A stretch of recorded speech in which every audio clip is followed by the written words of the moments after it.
I do think that this reveals something important about how natural disasters in particular kind of expand the parameters of political debate in particular ways.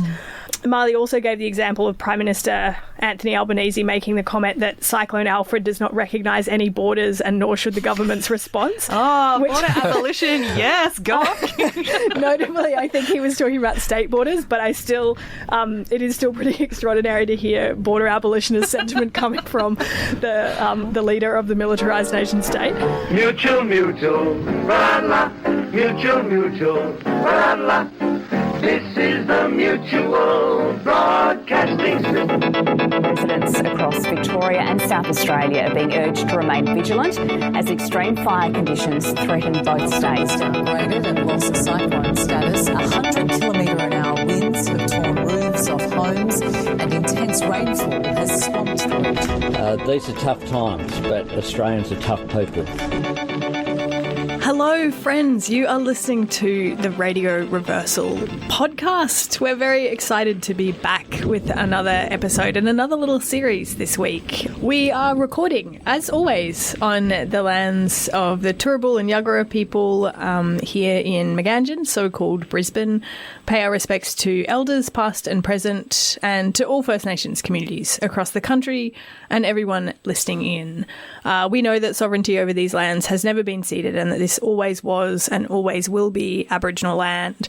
And we take that understanding into the series that we're just about to kick off, where we're thinking a little bit about climate disasters, environmental crisis, and the politics that is unlocked in these moments. And we're trying to think about this in the context of climate disasters being a direct result of centuries of colonial occupation, degradation of Indigenous lands and soils, but also about the ways that communities are finding sites of possibility and opportunity in the ruins of colonial capitalism.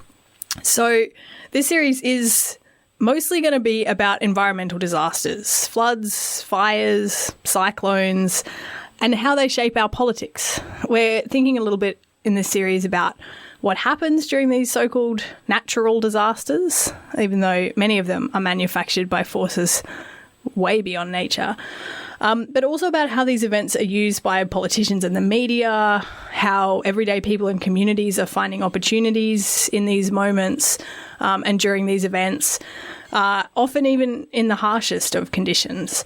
So there's heaps to dig into in these episodes. We've got a lot coming up over the next 4 or 5 weeks. But today we're kicking off with a bit of a kind of critical analysis of Cyclone Alfred here in so-called Queensland, the sort of fracture lines and tensions that it has laid bare in this city here in Magan-djin and more broadly across southeast Queensland and northern New South Wales, but also some of the really inspiring and interesting ways that communities have already started organising and agitating in response to these crisis conditions. Please do get in touch if you have any thoughts or questions or curiosities to share. We'd love to hear your thoughts. You can find us on Substack at Radio Reversal and in broadcast radio format each week on 4ZZZ in Magan-djin, so-called Brisbane on 102.1 FM on Thursday mornings from 9 a.m, where you can tune into our live show for more conversations. But for now, this is the first of our episodes on the kind of politics of disasters and particularly environmental crisis in the current conjuncture, thinking about Cyclone Alfred here in southeast Queensland. I'm Anna. I'm in the studio this week, a full studio this week. 3 people. With Jono and Nat. How are you both? Yeah, good. Really pleased to be here. I'm good. Yeah, it's nice to be back on air. Yeah, it's and it's exciting. We've got a full house today because we're kind of doing a what's happening this week sort of show to trying to come to grips with the polycrisis conditions of our all lives. the crises overlapping. And so we thought we'd all jump in the studio together and have a big old think. But we are going to be talking about what's been going on in our city this week. In case you've missed it, there was a cyclone. I mean, if you managed to miss it, well done. Yeah, I think some people did miss it. Yeah, in a way. absolutely. It missed them.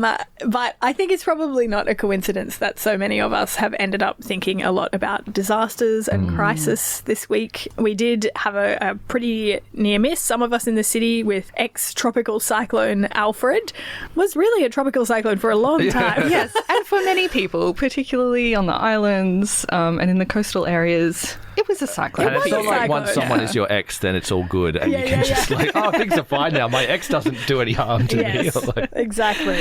Exes are problematic too. Still very destructive. Yeah. Indeed.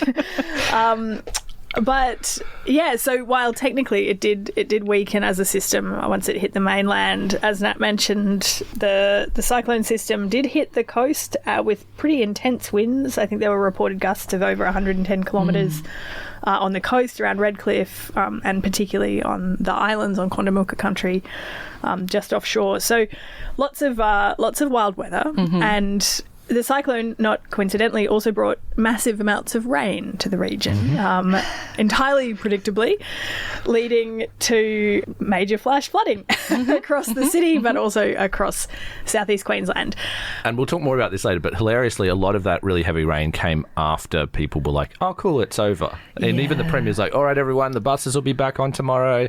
Start to get ready for work for Monday. We'll look at which schools are reopening. And then the heavy rain hit, and it's like, Which I want to stress is what always happens with cyclones. Wow, it is so surprising. It is like 100% how they behave. And while it's reasonable that people, Southeast Queensland haven't had a cyclone in 50 years, right? So it's reasonable that, most of us in our homes, those of us who are informed by meteorologists, and premiers and tasked with disaster response should, in fact, I think, be able to know that it's going to rain as a cyclone system falls apart. It's what always happens. Well, we are just trying to think through not just the cyclone and its impacts, though those are important to discuss, because there have been pretty severe impacts across the city that are still being felt by a lot of people. But also, I guess, trying to use this as a bit of a basis to do some broader thinking around what disasters like this make visible about the kind of contradictions that are always present in everyday life, but maybe come closer to the surface in moments like this. And also the opportunities that come out of that, the ways that communities take advantage of these moments of disaster, come together in new ways, stretch out the conditions of political possibility in really interesting ways. And then depressingly, the way that the state kind of also takes advantage of these crises. Some of you will have heard the breaking news today that the LNP Lord Mayor Adrian Schrinner has announced mass evictions of homeless people who are currently sleeping rough in parks across the city. In the aftermath of the cyclone, the City Council is using this as an opportunity to dismantle the tent communities that had set up in some local parks. Yeah, it's appalling news. And, I mean, in a way, not surprising, because the council has been moving on homeless people from lots of different public spaces for a little while now. But now it's saying we're even going to move them on from places like Musgrave Park, where up until now there've been occasional move-ons and what they call clean-ups, but this feels different. They're not even trying to hide it. They're not even pretending that they're not moving on people. They're just saying explicitly, yes, we're going to move people on. And they're sending in the cops, right? Yes. This is going to be forced evictions. And I think it feels like a really important political moment where we all have to collectively stand up and say, no, this isn't on. This is way... I mean, everything's already gone too far, but we have to start drawing lines at some point. Yeah, absolutely. And I think just sometimes a moment of crisis, politicians will use the cyclone as an excuse, as a justification for their actions they want to take. But this is obviously part of a much longer standing agenda to police homelessness and to criminalise poverty. And to control public space, which you've written about so well. But also I just want to flag this, this has also been happening in Moreton Bay Council since the beginning of the year, I think. This is obviously a longer standing agenda across councils across southeast Queensland. We should just see the justification for the flimsy cover it is. Yeah, and if you're listening to the mainstream propaganda, just some quick points so that you know what to rebut. The mayor is claiming that people have been offered alternative housing. That's nonsense. They have not. The public housing waiting list is through the roof. No one can afford a private rental anywhere. So it is a lie when they claim that people have been offered alternative housing. At best, they will have been offered temporary accommodation in a hotel or motel for a few nights, after which they're expected to start paying for that hotel for themselves. Or they'll be offered temporary accommodation in a boarding house which has really appalling conditions and is in many respects less safe and healthy than even sleeping in a tent in the park. So, yeah, and there's also lots that we already know from reports from frontline support workers about the fact that people are often not allowed to take pets into the supported accommodation that they're offered, that people are separated from partners or even in some cases children in order to access the accommodation. So it is entirely disingenuous when the Lord Mayor says, and it is very clear when you hear him being interviewed, it's very clear that the story he's trying to get people to believe is that people are just, they're just kind of having a better time sleeping in the park than they would in a hotel. It is wild. It's wild listening to him. But he's trying to build a picture of genuinely some of the most vulnerable people in society, people who are sleeping, who are houseless. Yeah. As being kind of entitled or, expecting more than they deserve because they're waiting for accommodation that actually meets their needs. Yeah, and it's also really, dangerously infantilizing because it acts like people are not making the best decision available to them about their own safety and well-being in the circumstances and the choices they have available to them that are very limited. Absolutely, yeah. So one of the reasons that this has obviously been kind of breaking news today, it's something we've just been getting our heads around and we don't necessarily know all the details yet, but it is, I think, really important in the context of a conversation about disasters like the cyclone and the diverse ways that people kind of take the opportunities that these events offer. So, and for those of us who I guess are broadly committed to the creation of a world that is more just, where people have more access to more of the things they need more of the time, it is, I think, useful for us to also maybe not be naive to the way that the state uses these moments to expand their regimes of surveillance and control, to clamp down on existing sites where people are, surviving outside or on the margins. But we are going to try and put up a little series of shows digging into what's going on at the moment, some of the ways people are making sense of it, some of the opportunities we can kind of find in moments like this. So if you haven't already, head over to radioreversal.substack, chuck in your email address. All of our content is completely free, so there's no paywall, but if you subscribe, you'll get the links to each episode as they get released, as well as a little newsletter outline delivered right to your inbox. It'll be very cute. Otherwise, of course, you can find us on your favourite podcasting apps.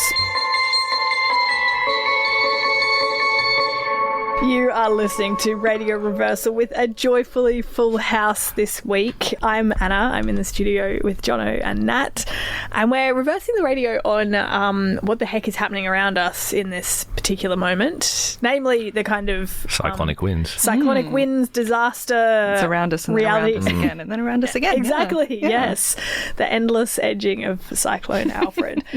I guess to just sort of give a little bit of context, Jono, what's actually happened? What did Cyclone Alfred do to this region? It dropped a lot of rain on the region. Destructive winds caused a lot of damage, particularly in coastal areas. The flooding wasn't as bad in most areas as it was in 2022 or 2011, but there were some parts of Brisbane where the floodwaters actually did get higher than 2022. So I think overall there wasn't as much damage within Brizzy itself, but still quite significant disruption. And one of the things that I noticed, and I guess a lot of people have already been commenting on, is how even the disruption has been, and how because it wasn't quite as bad for most of the city, there's been a very quick snap back to business as usual. And so some people did have water through their homes. Some people have been made homeless, but everyone's kind of gone back to work, and we're already talking about the cleanup is underway. Yeah, I mean, some people are still without power, right? Yes. And it's the biggest power outage, I think, ever across Southeast Queensland. Huge, yeah. Across Queensland. Yeah. There's more people living south of the Brisbane River in Queensland than there is sort of north of the Brisbane River in the entire state. So when a cyclone hits the Gold Coast, and it's hitting a lot of people. Yeah, and I mean, there were reports from Energex, I think, that upwards of 300,000 homes or businesses were without power. Which doesn't just mean you can't watch TV. It means you might be relying on medical equipment that requires power. It means you can't refrigerate your medications. It's quite severe for a lot of people. It's hugely disruptive, right? And is often one of the parts of cyclones, even in North Queensland where they're a bit more common, but it's often one of the parts of the cyclone that is the hardest to manage, because unless people do have access to generators or solar panels and external battery systems, there isn't a way to run, a sleep apnea machine or keep medications cool. And apartment living in particular is very electricity intensive. Like if you're living in a multi-dwelling block, you probably can't put your solar panels out to charge your camp fridge or whatever. But you need electricity for the lifts. You need electricity for like air conditioning, because you can't even open the windows on your 10th-story unit. Everything's dark when the lights are off. So we've designed more and more housing that's more power dependent and is less able to be comfortable to live in when the electricity goes out. So that I think is also compounding the stress in that respect. Absolutely. And I think this is something that because the southeast Queensland and this kind of southern area of Queensland is much less susceptible to cyclones than further north, I think that there isn't as much awareness of the impact of high density housing on cyclone impacts, because I think a lot of the places that cyclones do normally hit are just lower density. They're smaller regional cities where more people are living in single dwellings, where there just is more capacity to adapt when the power is out. There are ways that you can move outside. Hand wash your clothes and dry them outside once the sun comes out. Whereas if you need a washing machine and dryer and you don't have electricity, then you just have Anyway, we could rant all day about power cuts, but there's so much more to talk about. Yeah. And I mean, one of the things I wanted to emphasize, because I think one of the really interesting things in some of the reportage that you've both picked up on already is this way that there's been this kind of narrative of a near miss, or a sort of it didn't quite eventuate, or there was a lot of anticipation and then the crisis didn't eventuate in the way people expected. And I think that's quite interesting because, as you said, Jono, this has been a really acute disaster for a lot of people that's led to a lot of impacts on their everyday life. But maybe because it hasn't been as widespread as other disasters, there's a sense of it being, a non-event. Also just because it didn't live up to expectations, right? Both that it is a little bit smaller or less impactful for a lot of people than some other recent disasters, but also that a lot of people thought it was going to be way worse. And so then when it wasn't way worse, it feels like nothing. Whereas if we just had what we've had the last few days without any warning, and then suddenly there were these cyclonic winds and creeks were flooding and roads were getting cut, people would have been really stressed about it. But the fact that people had advance warning maybe in some ways helped a little bit with that anxiety, or let people prepare emotionally. Yeah, and I think also the fact that it stalled, and so people had an extra day or two. Yeah, an extra day or two to prepare, and so I was thinking like a whole extra day of sandbagging, right? So for people for whom sandbags really matter, that made a difference as to whether or not and having an extra day to sort out things like batteries or getting shelf stable food and all of that, and that was unpredictable. We were lucky. Yes. And the stall could have made the cyclone worse, in fact, because that is sometimes what happens when cyclones stall out at sea. So we had this extra time, and I do think that's really shaped how prepared people were able to be. I think the fact that in many places it wasn't as bad as 2022, which is quite a recent reference point, also helps people feel maybe like, oh, it wasn't so bad. But yeah, I feel like there's still a lot about how people's hands were tied, I think, and if the cyclone had come when originally planned, a lot of people simply would not have had the time to prepare that they needed. And this is, I think, a thing that's really important, right? Because, like, when we look back now, it almost feels as though we had Thursday and Friday, these kind of days at home or days off to prepare for a cyclone that hit on the weekend. But that was not the original plan, right? Thursday and Friday were, businesses were closing down because the anticipation was that the cyclone was going to hit on Thursday. Yeah. And so I think this is useful, like, when the government is trying to spin this as like, people were so well prepared for this event, that was pure chance. That was yeah, your deadline was pushed back. It's we handed the assignment in and we got good marks. It's like, you got an extension. Like, that's what happened. Yeah. You got an extension and now you're crowing about the fact that you handed it in on time. Yeah. You weren't going to have it ready in time. No. I think this speaks to experience a lot of people had, which was this sort of weirdness of also getting a lot of advance warning, but also being expected to still keep working up until the last minute. And there's I think a real difference here where some people in some kinds of jobs were able to go home and prepare and then go and volunteer at sandbag depots and stuff, whereas other people wanted to be able to do that and couldn't, and that was a major source of anxiety. Nat, you were helping out at one of the depots. Hey, what was it like? Yeah, I that was exactly my experience. So my work had closed. We've been told work from home as best you can. I was doing that. I was trying to write a lecture on planning theory, and I was like, you know what? Nah. And I got a text saying, we're looking for volunteers at the Whites Hill Sandbag Reserve. So, grabbed a shovel and some gloves and went out and did that. And it was firstly so lovely to actually be doing something as opposed to like trying to write a lecture while refreshing bomb. But also I was so amazed with the number of volunteers out there, how some people who just showed up to fill their own sandbags realised other people were volunteering and would just join the effort, which was just so lovely to see. How many people showed up who honestly would have really struggled to have filled sandbags and packed without volunteers? Because these were fill yourself depots. Because the council was unprepared. Yeah. They didn't anticipate the volume of demand. So they have a few automatic sandbag machines, and normally they're 4 depots, or maybe it's 5 depots, are churning out ready-made sandbags. But they were so caught on the hop here, unprepared, that people were expected to fill them themselves, and lots of people don't have the ability to do that. No, absolutely. Or would overfill them and then couldn't lift them anymore because they haven't done it before and they don't know what their capability, all extremely reasonable things. And so I was both struck by how beautiful it was to have this massive community effort and the volunteers really looking out for each other as well and swapping between jobs so no one got too tired or injured doing anything.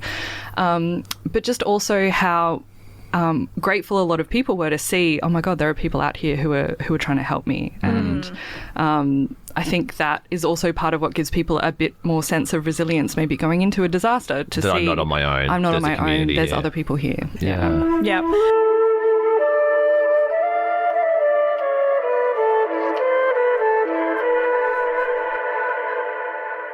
We're going to pick up the threads of this in just a couple of minutes. We're going to have a chat to Moira Williams, Moira's a long-standing climate activist and someone with decades of experience as a community organiser. But one thing that I've been really interested in the last couple of weeks is watching people like Moira and others pivot to trying to kind of autonomously organise in a more decentralised way within communities. And we're going to have a bit of a chat in just a minute to Moira about that kind of experience of moving from like big national scale climate campaigning into these sort of direct disaster responses where you're trying to work directly with your neighbours to build local community plans. And I guess what that sort of the shift between those two forms of campaigning might tell us about the world we're in. Moira, can you hear us? I've got you. Hello. Excellent. Lovely to have you on the line with us, and thank you so much for making time to have a chat today. We wanted to talk to you in part because you're, a long-standing campaigner for climate justice. You've been involved in a whole bunch of different movements and struggles for a number of years now. But this week, or in the last couple of weeks, you've been focused more on local organising work, and particularly helping to set up neighbourhood support networks for people who are experiencing the brunt of local disasters like Cyclone Alfred. Can you talk a little bit about what you've been up to over the past couple of weeks? Yeah, sure. And, obviously big time. It's my first time ever prepping for a cyclone, so a lot of nerve-wracking folks across the city, I imagine. And I guess, with that in mind, I set up a little WhatsApp group for my street, and we're doing off the street encouraging people to get into that WhatsApp group, and just as a way to support each other and connect in the lead up if people needed any help with prep, but then obviously through the cyclone and afterwards. And really just a way to connect and support each other. Obviously this time, maybe more so than the last floods, we had more time to do that prep and that connecting. because of the delay of Alfred, but also just seeing it, we also did push that out through our networks and encouraged other people to do this. So set up a little 2-page Google Doc for how people can do that, why we thought it was important, which was about that really local connection and supporting of neighbours. And yeah, got a lot of great feedback, you know, lots of people sharing resources and connecting with each other. And for me, it was meeting some neighbours on my street for the first time. Yeah, and it's really striking that that particular impact that events like this often have, where people we realise how atomised our communities actually are when we realise that we're meeting neighbours for perhaps the first time under these kinds of circumstances. But I guess I just wanted to dig into this even more with you, Moira, because you are someone who's worked on kind of big campaigns for a number of years around climate justice, moving beyond the reliance on coal and gas.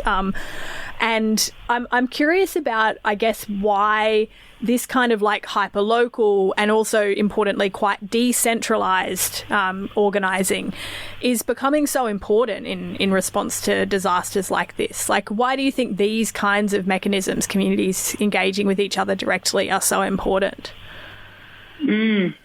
Yeah, I mean, I think we are at a little bit of a crossroads in the climate, and certainly I've been a coal campaigner for a very long time, is that we've really failing on a lot of fronts. Like, we've had some big wins, like keeping a lot of coal in the ground in the Galilee Basin, a campaign I worked on for 10 years, but yet we still have governments that are continuing to export fossil fuels, and that's across the world. So we're on track for 3 degrees of warming by 2100. That's in the lifetime of people born today. And we're going to see like significant disruption, you know, large parts of the world being unlivable, including in Australia, across India, huge disruption to our supply chains, water, resources.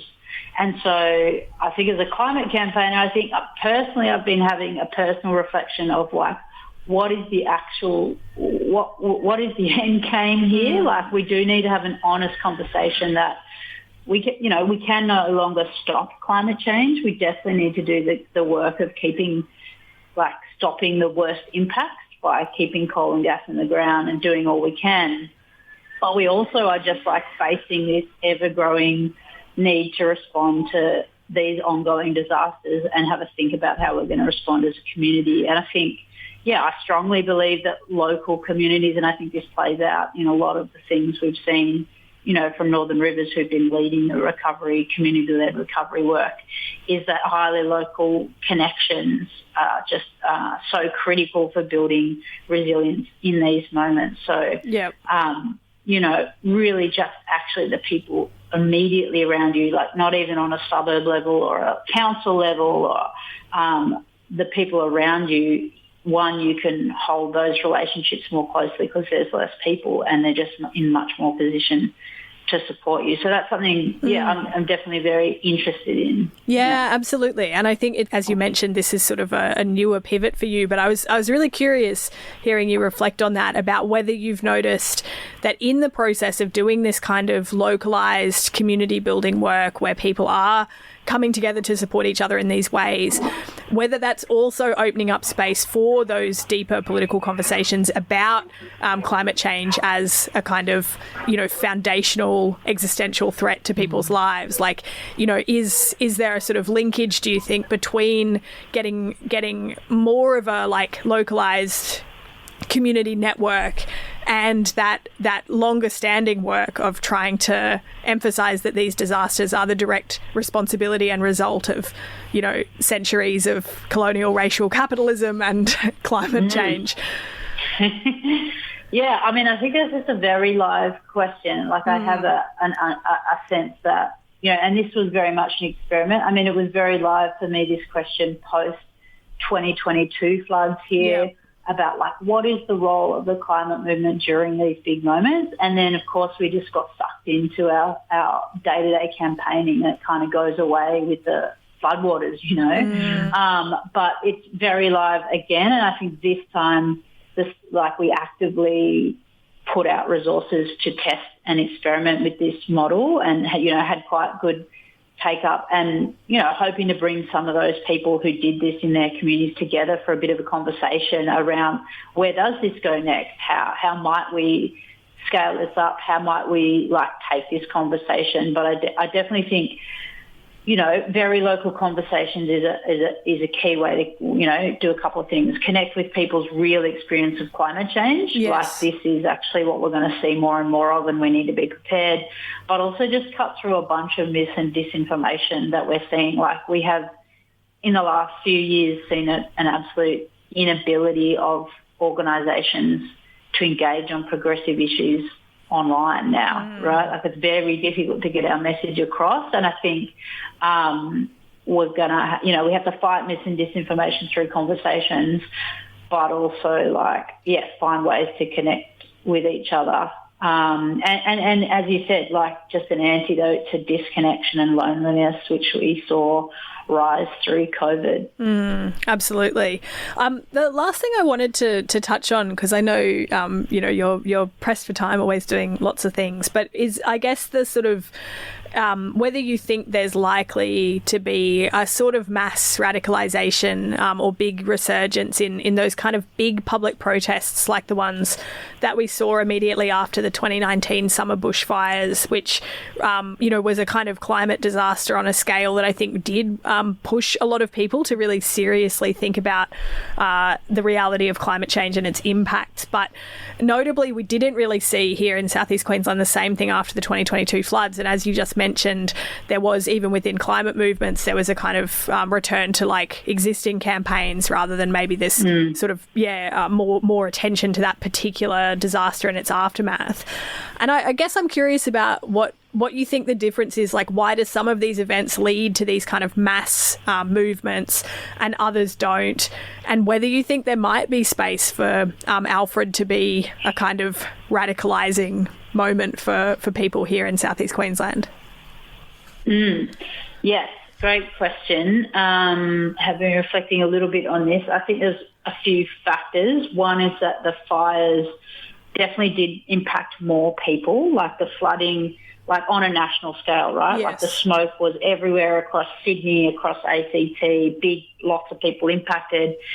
The fires were also in 2019, and that was really at the height of some of the biggest mobilisations of the climate movement in Australia's history through the school strike. Then we obviously had COVID, and I think COVID has had a big impact on our ability to turn people out. Yes. We had ScoMo, not holding a hose, very clear villain. Whereas here now, which angers people, right? Turns people out against him.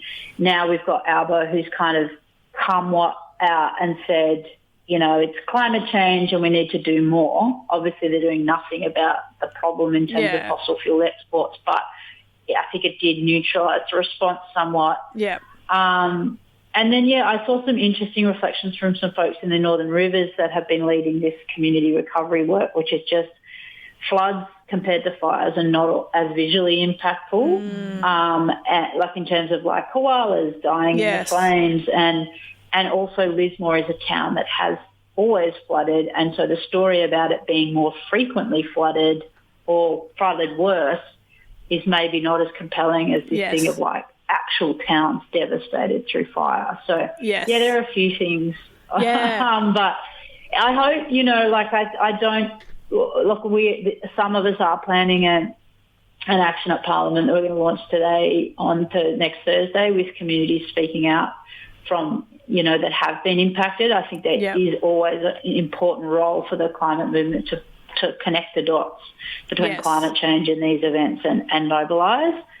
But I don't think, I don't think because people haven't directly been impacted as much, that it's not yet going to be one of those trigger moments. Yeah, it's so interesting, isn't it? And I think that point about the fact that the fires were unprecedented in a way that these flooding events, we would say that the scale and intensity and frequency of these events is unprecedented, but they're not they're not like technically unprecedented, as everyone on the internet is quick to remind anyone who dares to talk about Cyclone Alfred as maybe being connected to climate change, because don't you know we've had cyclones before. But yeah, I think there's so much to dig into. But thank you so much for joining us, Moira. Any final thoughts or ways you'd encourage folks who are listening and who are getting excited to get more involved in their local communities and get active?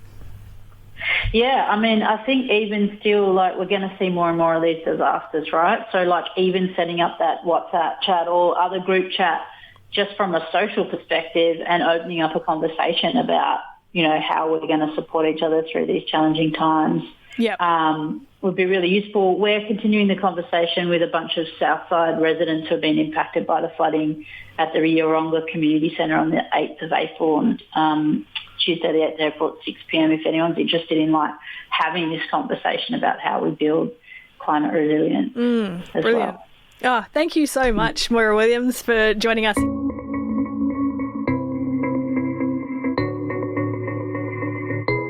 We are Radio Reversal, and this week we have been talking on the show about the kind of aftermath of disasters, what happens in these moments, how we make sense of them, the kind of political possibilities that are carved out or not in these moments.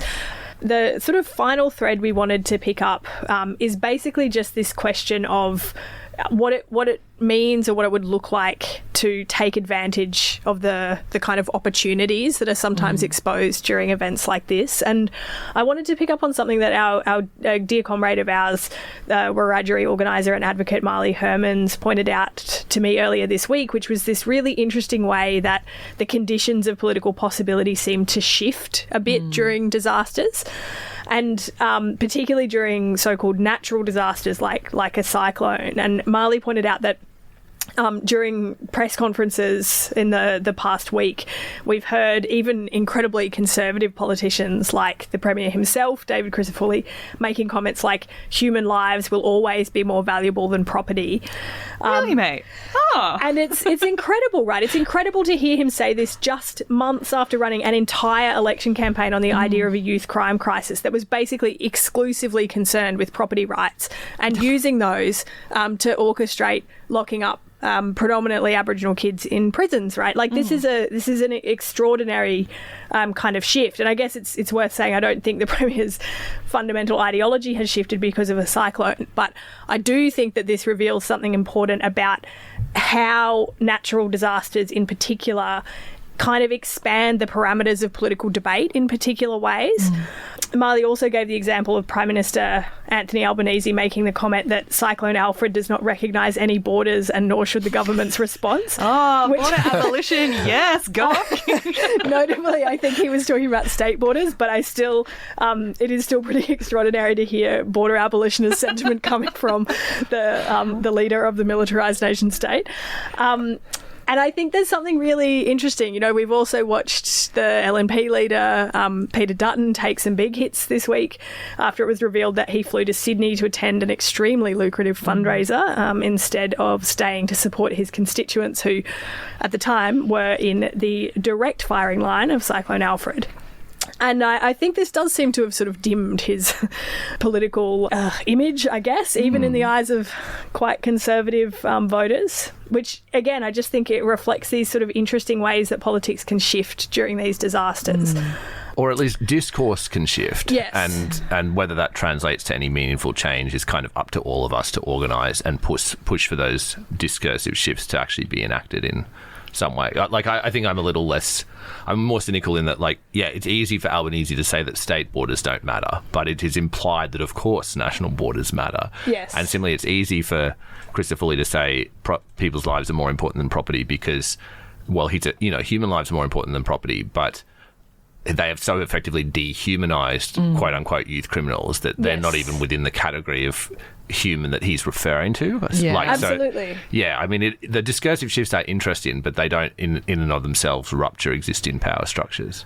Or work has to be done to to make those shifts mean something. And I think that's kind of the question for a lot of us, right? And after the 22 floods, every politician, Stephen Miles, I think, who was acting Premier at the time and later Premier, everyone was saying, we've got to stop building in the floodplain. It was a very clear, discursive political shift. All these politicians coming out saying, we've got to stop developers building on the floodplain.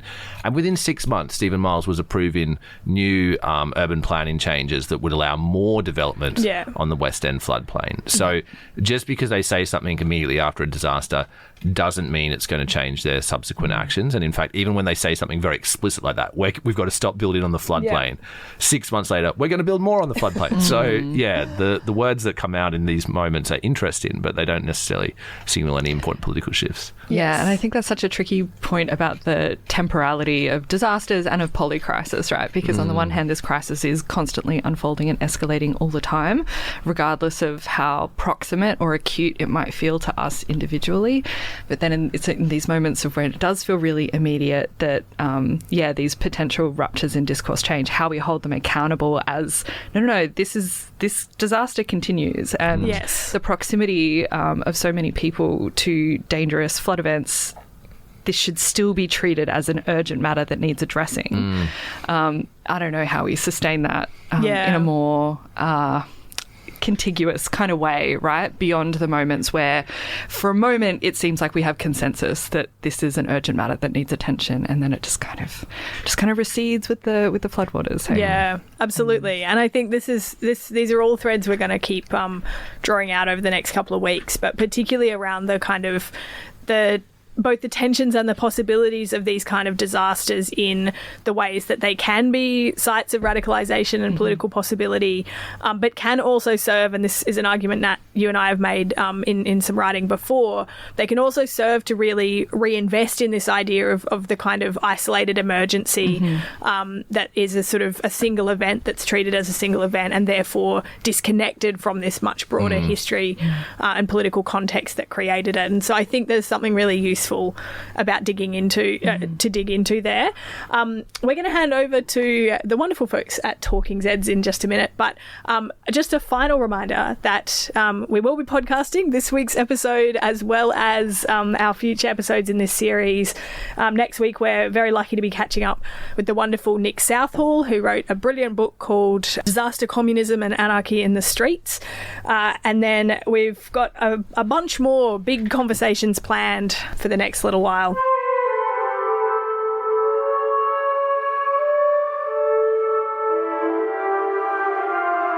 That was the first episode of our little mini-series unfolding over the next few weeks, looking at so-called natural disasters, disaster capitalism and disaster communism, and how these dynamics play out here in the settler colony, and where the moments and possibilities are for us to take transformative action in ways that last after the waters recede and after the debris is cleaned up.